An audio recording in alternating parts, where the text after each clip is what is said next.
दृढ़ होउछि भारत चीन संपर्क। आज दुई दिनिया भारत गस्तरे आसुछंती चीन वैदेशिक मंत्री वांग वी। आसंतकाली मोदी को भेटिबे वांग वी। 2020 गलवान घाटी संघर्ष पर भारत चीन संपर्क तिक्त होइतिला। तेबे 2024 काजान ब्रिक्स सम्मेलन में प्रधानमंत्री नरेंद्र मोदी और चीन राष्ट्रपति शी जिनपिंग दुई देशर संपर्क को सुधारिबा रोडमैप प्रस्तुत करथिले। एही रोडमैप अनुसार दुई देशर संपर्क स्वाभाविक होइछि। वांग यी निजर गस्त बेले भारतीय वैदेशिक मंत्री एस जयशंकर और जातीय सुरक्षा परामर्शदाता अजित डोभाल को भेटी आलोचना करेंगे। सांघाई सहयोग बैठक में जोगदेवाक प्रधानमंत्री नरेंद्र मोदी जी बेजिंग गस्त पूर्व वांग यी भारत आसी। गस्त बेले वांग यी सीमा विवादर समाधान, वाणिज्य और दुई देश मध्य विमान सेवा आरंभ होगा नहीं आलोचना करेंगे। टारिफ को नहीं भारत अमेरिका संपर्क बिगड़ी बेले भारत चीन संपर्क सुदृढ़ होगा आशा करा जाउछि। प्रोफेसर मानस बेहरा अंतर्राष्ट्रीय व्यापार विशेषज्ञ संपर्क में अधिक आलोचना करने फोन लाइन में जोड़ी। प्रोफेसर बेहरा आपको स्वागत करुच्ची कलिंग टीवी को। किभଳି देखुछंती ये चीन रही जो तांका मंत्री आसुछंती इंडिया को किभଳି देखुछंती? इटा भारत चीन रो संपर्क को सुधार करिया पई तरफरु आवेदन करा जाउची एवं उद्यम करा जाउची। ये प्रक्रिया रे जोटा स्पेशल रिप्रेजेंटेटिव टीम विशेष प्रतिनिधि स्तरीय बैठक से वांग वी आसुचंती। आज पहुंचे 4टा बेले 6टा बेले वैदेशिक मंत्री जयशंकर सहित आलोचना अच्छी और आसंता काली प्रधानमंत्री सहित आलोचना अच्छी और स्पेशल रिप्रेजेंटेटिव स्तरीय बैठक अजित डोभाल सहित आलोचना अच्छी। तीनोटी एजेंडा उपर मुख्यतः आलोचना हम।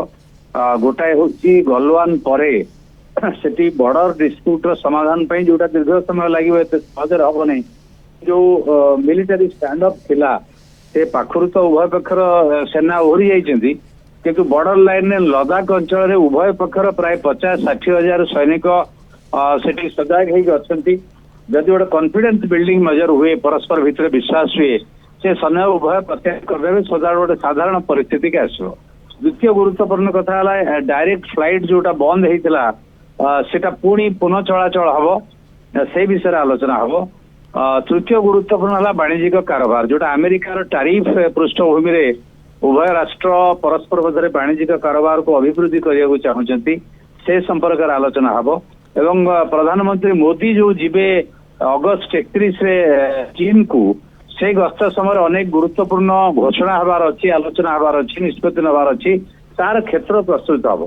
तो जदि देखा सामग्रिक भाव में ये जो बायलेटराल ट्रेड बा बायलेटराल संपर्क ये सहित अधिक गुरुत्वपूर्ण विश्व व्यवस्था जो भाई भाव में अभ्युदय होउची एवं नुआ शक्ति मान विशेष करके चीन, रशिया, इंडिया, ब्राजिल, दक्षिण आफ्रिका ये जो शक्ति मान निजक प्रतिष्ठा करुछंती विश्व दरबार रे अमेरिका तो करे देबा चाहूने। अमेरिका टारिफ अस्त्र व्यवहार कर समस्त को प्रहार करने चाहूँगी।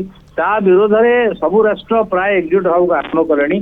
से प्रक्रिया रे भारत चीन बृहत अर्थनीति, जनसंख्या दृष्टि सबुठारु बड़ राष्ट्र पृथ्वी रे एवं शक्तिशाली राष्ट्र उभय जदि मिलीजे और बजार यूनाइटेड होगा ताले अमेरिकार ये प्रहार को से प्रतिरोध करें। एक विकल्प विश्व अनुसंधान में बर्तमान सबू राष्ट्र चाहते इजराइल पैलेस्टाइन युद्ध, रूसिया यूक्रेन युद्ध, ईरान इजराइल युद्ध, ये सबू पृष्ठभूमि समस्त भूमिका अच्छी। चाइना सहित संपर्क रखा आउ गोटे गुरुत्वपूर्ण कारण होउची जे पाकिस्तान को कोले नेले अमेरिका। तेणु चीन सहित संपर्क आवर निहाती दरकार सो दैट से पाकिस्तान को भारत विरुद्ध में व्यवहार करेंगे नहीं। आगुरी ताकू नहीं जो असुविधा बा विश्वास संकट थिला। तेणु प्रथम कथा उभय भितर गोटे विश्वास संकट को दूर करके परस्पर सौहार्दपूर्ण संपर्क रखा एवं टारिफ की केमिति मुकाबला करा अमेरिकार ताको बजार केमिति परस्पर भितर वृद्धि करवा, वाणिज्यिक कारोबार वृद्धि करवा एवं ता सहित गलवान परे जो बॉर्डर रे उत्तेजना अच्छी जो समस्या गुड़िक अच्छी आलोचना हम। निश्चित भाव में गुड़िक भारत तरफ चीन तरफ स्वागत योग्य पदक्षेप। कारण वांग वी होउछन्ती गुरुत्वपूर्ण राजनैतिक नेता, से चीन कम्युनिस्ट पार्टी पॉलिट ब्यूरो मेंबर एवं तांकर वैदेशिक मंत्री एवं स्पेशल रिप्रेजेंटेटिव स्तरीय बैठक आमर जो अजित डोभाल दायित्व अच्छा सी चाइना तरफ दायित्व अच्छा। तेणु सी प्रधानमंत्री की भेटे, वैदेशिक मंत्री की भेटे। तेणु ये एक गुरुत्वपूर्ण बैठक हम। किंतु प्रोफेसर बेहरा अनेक धन्यवाद आम सहित अधिक आलोचना करते अंतर्जातीय व्यापार विशेषज्ञ प्रोफेसर मानस बेहरा संपर्क।